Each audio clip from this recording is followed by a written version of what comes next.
L'auteur ivoirien Aka Elete a dédicacé son nouvel ouvrage intitulé « La problématique de l'entrepreneuriat en Côte d'Ivoire, la dernière guerre contre la pauvreté et le chômage » lors d'une cérémonie jeudi 20 janvier 2022 à Abidjan en présence du ministre de l'Enseignement supérieur et de la Recherche scientifique, le professeur Adama Diawara.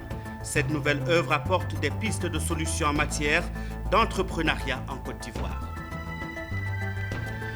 Pourquoi veulent-ils entrer en grève?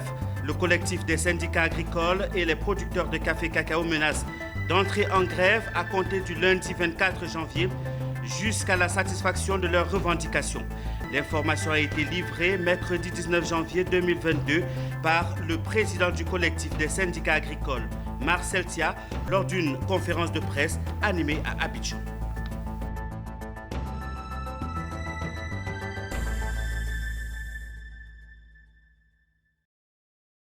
Madame, Monsieur, merci de nous rejoindre dans cette nouvelle session d'information sur Business 24. Vous suivez l'édition du week-end, au menu également de l'actualité de ce jour, du sport et la chronique de Business 24.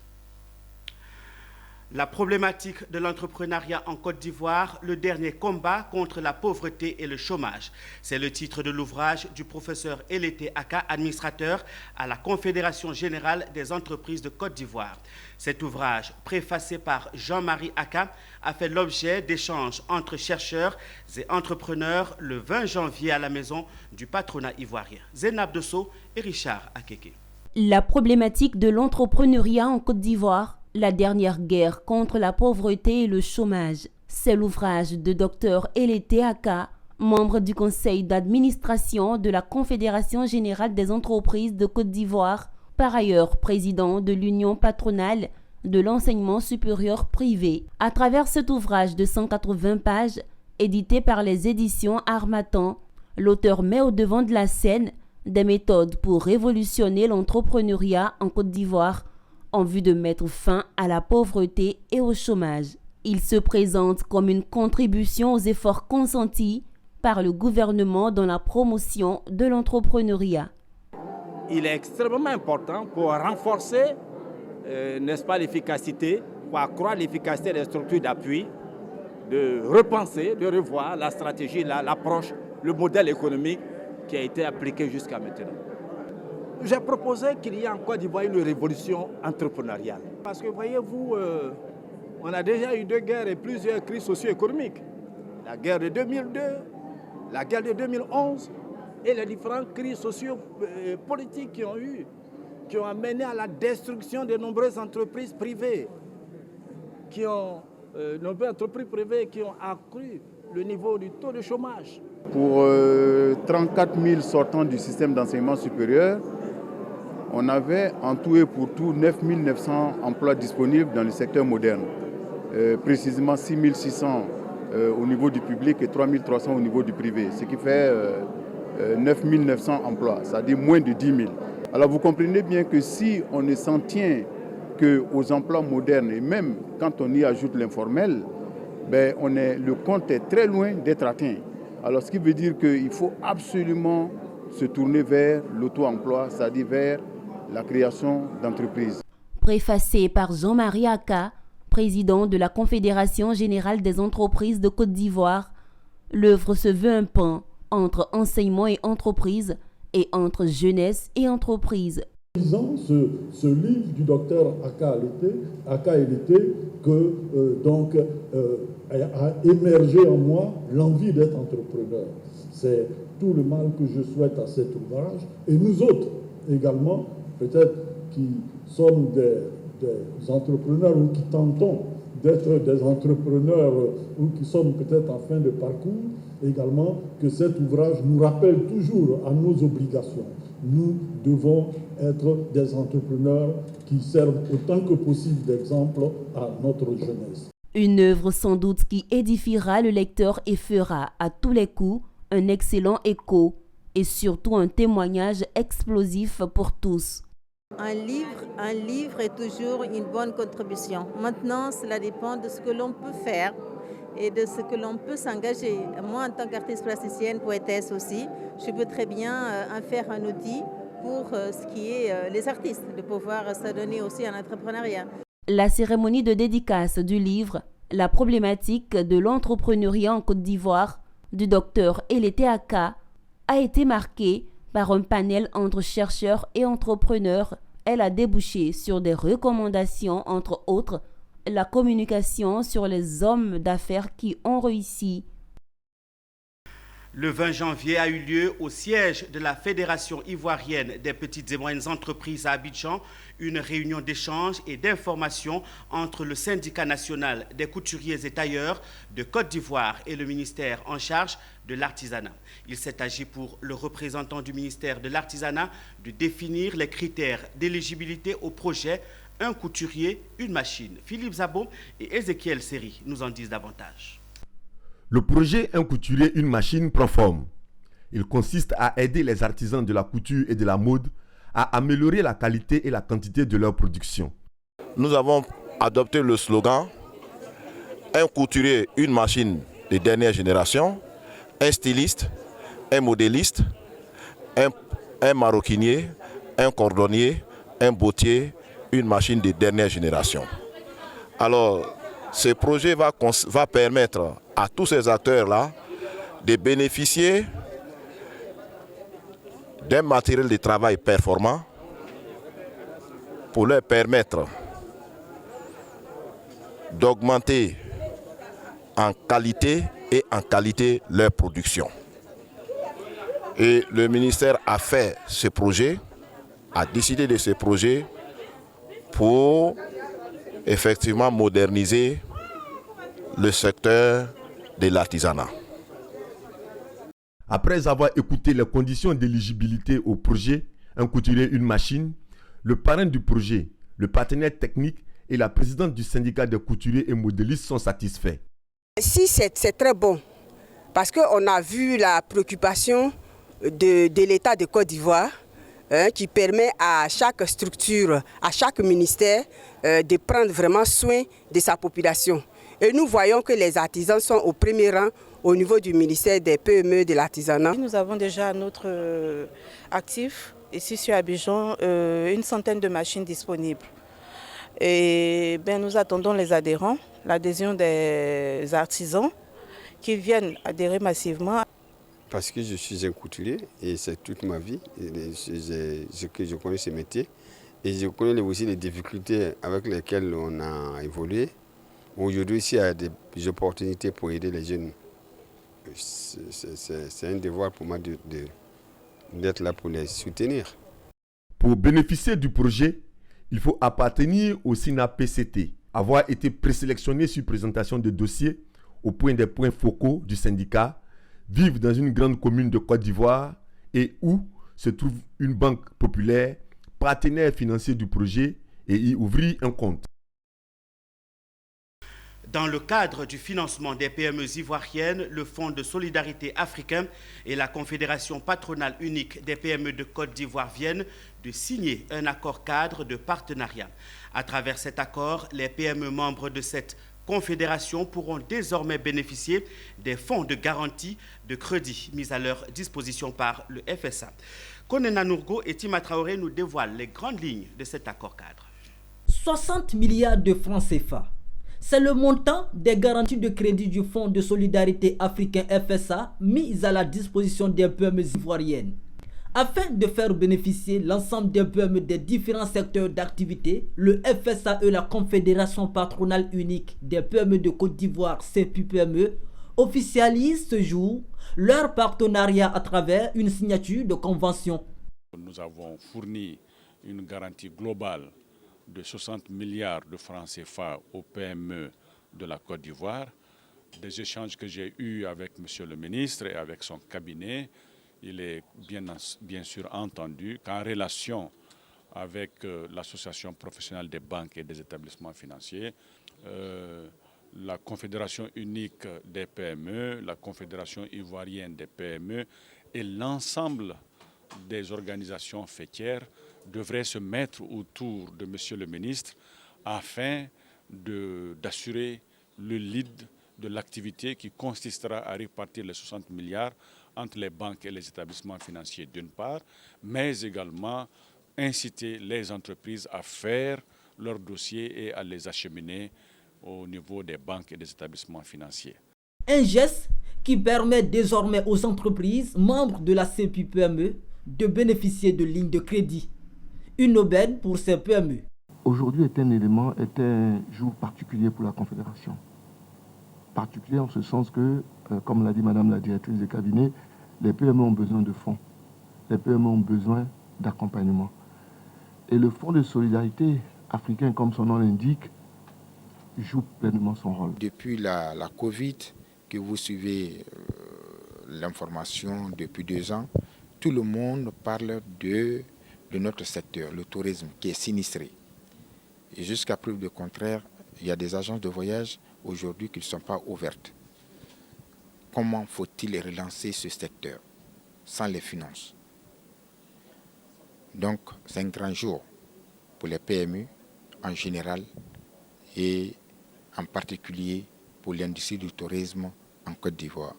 Représentant le ministre de la promotion des PME, de l'artisanat et de la transformation du secteur informel, Afou Touré, directeur de cabinet adjoint, a salué cette initiative du FSA qui vient en appui aux actions de ce département. Le Fonds de solidarité africain est une institution financière multilatérale de crédit créée en 1976. Il compte 15 pays membres et a son siège à Niamey au Niger. Le collectif des syndicats agricoles et producteurs de café cacao a décidé d'observer une grève illimitée à compter de ce lundi 24 janvier 2022 jusqu'à la satisfaction de leurs revendications. L'information a été donnée le 19 janvier lors d'une conférence de presse au cours de laquelle le collectif a énuméré 11 griefs qui laissent le producteur dans la précarité. Walter Kofi et Richard Akeke nous font le point. Alors que le cacao fait la fortune de multinationales du chocolat, le sort du cacao-culteur ivoirien se situe entre le découragement et la pauvreté. La situation perdure et le collectif des syndicats agricoles de Côte d'Ivoire a décidé de réagir. Avec à sa tête son président Thia Marcel, le collectif des syndicats agricoles de Côte d'Ivoire a énuméré 11 revendications, parmi lesquels ils notent des difficultés à vendre leurs produits, une concurrence déloyale des exportateurs et une insécurité grandissante. La grève que nous lançons aujourd'hui doit démarrer le lundi 24 janvier dès 6 heures dans toutes les zones de production de café et de cacao de Côte d'Ivoire. Nous appelons tous les producteurs de café et cacao de Côte d'Ivoire à observer ce moment de grève parce que nous demandons à la tutelle, mais nous demandons à l'État de Côte d'Ivoire de rétablir le producteur café cacao dans sa dignité et dans sa place. Parce que nous qui faisons l'économie de la Côte d'Ivoire, nous sommes négligés, nous sommes délaissés et nous mourons dans la misère. Sur les 11 points revendiqués, le collectif met un point d'honneur sur la résolution des problèmes de mévente du cacao et du café. À cette problématique, qui pour eux perdure depuis la campagne 2016-2017, les producteurs proposent une autre solution, que le gouvernement leur cède la gestion de la filière. Nous voulons qu'on nous rétrocède la gestion de la filière café-cacao parce que nous avions pensé que l'administration provisoire allait nous permettre de régler le problème de la gestion de la filière café-cacao. Mais malheureusement, nous constatons que chaque année, les problèmes ne font qu'augmenter. C'est-à-dire que le paysan, nous avons constaté que le paysan vivait mieux avant l'administration provisoire que sous l'administration provisoire. Créé en 2021, le collectif des syndicats agricoles de Côte d'Ivoire regroupe 28 syndicats agricoles et des producteurs de café cacao.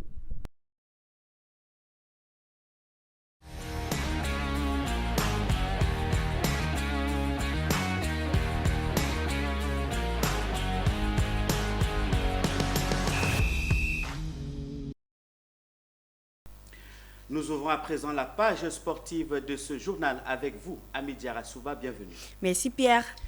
Comme chaque jour, depuis le début de la Coupe d'Afrique des Nations de football, vous nous faites un clin d'œil sur ce championnat qui se jouent au Cameroun. Alors aujourd'hui, votre focus nous amène sur le coût des différents stades de cette Coupe d'Afrique des Nations de football 2022 au Cameroun. Alors, afin d'organiser des compétitions internationales ou des événements culturels, certains pays n'hésitent pas à construire ou à rénover des stades. Alors aujourd'hui, notre tour d'horizon nous amène au Cameroun qui organise la 33e édition de la Coupe d'Afrique des Nations et au Sénégal. Débuté donc le 9 janvier. À Midiarasuba, on commence par le stade de Yaoundé, dénommé le stade Olembe. Effectivement, on parle du stade Paul Biya. Il a une capacité de 60 000 places et a coûté 249 millions d'euros, ce qui fait approximativement 164 milliards de francs CFA. Selon certaines sources, le stade Paul Biya est l'un des stades les plus chers d'Afrique. Outre le stade, il y a aussi un hôtel de 5 étoiles. Il a en son sein un centre commercial, un gymnase, des cours de tennis et des terrains de basket ou de volley-ball. Je rappelle pour nos téléspectateurs que tout ce que vous venez d'énumérer autour du stade Olembe de Yaoundé n'a pas encore été construit et que le stade seul est fonctionnel en ce moment. On poursuit Exactement. Le stade de la réunification, c'est à Douala. On part à Douala pour parler du stade de la réunification qui a coûté 97 millions d'euros, un peu plus de 64 milliards de francs CFA. Notons que le financement a été assuré grâce à des contrats signés par des banques britanniques. Toujours à Douala, on parle également du stade de Japoma. Le stade de Japoma a une capacité de 50 000 places. Il a été construit par le consortium américo-turc. Il faut savoir aussi que le coût s'élève à 138 millions d'euros, ce qui équivaut approximativement à 30 milliards de francs CFA. Un autre stade qui intéresse nos téléspectateurs, c'est le stade de Garoua. On parle du stade de Rwamde Adja, qui est à Garoua. Il a été rénové par le groupe portugais Mota Engils. Il faut savoir qu'il a une capacité de 22 000 à 30 000 places. Pour le moment, on n'a pas encore les coûts concernant ce stade. Voilà donc terminé pour le Cameroun. Alors, vous nous amenez également au Sénégal. Oui, au Sénégal, c'est une entreprise turque qui a construit ce stade qui se nomme Diamnado. C'est ça? Pierre, tu m'avais dit que c'était Diamnadjo? Puisque tu comprenais un peu le Wolof. Donc, on parle du stade de Diamnadjo qui a un coût de 10,1 millions d'euros avec une capacité de 15 000 places. Il faut savoir aussi que sur le même site sera construit un autre stade qui doit abriter normalement les Jeux olympiques de la jeunesse en 2022. Merci pour cette tour d'horizon de l'actualité du sport. Vous nous avez donc parlé des coûts des stades de football de la CAN et au Sénégal. Effectivement. À présent, la chronique de cette édition. Les Burkinabés ont de plus en plus du mal à accéder à Internet mobile. Et pour cause, le pouvoir s'est arrogé le droit d'interrompre la connexion chaque fois qu'il estime cela nécessaire. En toile de fond, la situation sécuritaire. Une situation qui agace de plus en plus les internautes du pays des hommes intègres. Le sujet est abordé ici par Issa Badini dans la chronique de Business 24. Regardez.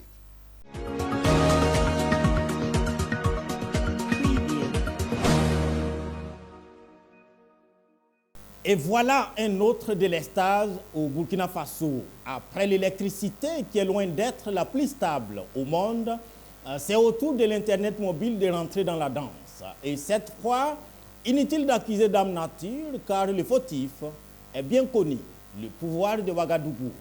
En l'espace d'un mois, le gouvernement Roch Kaboré a usé par 3 reprises de son autorité discrétionnaire pour appuyer sur le bouton qui fâche, celui qui empêche les hommes intègres d'aller sur Facebook, Twitter, YouTube, WhatsApp et autres Instagram à partir du téléphone portable. Raison évoquée, la situation sécuritaire et les troubles à l'ordre public.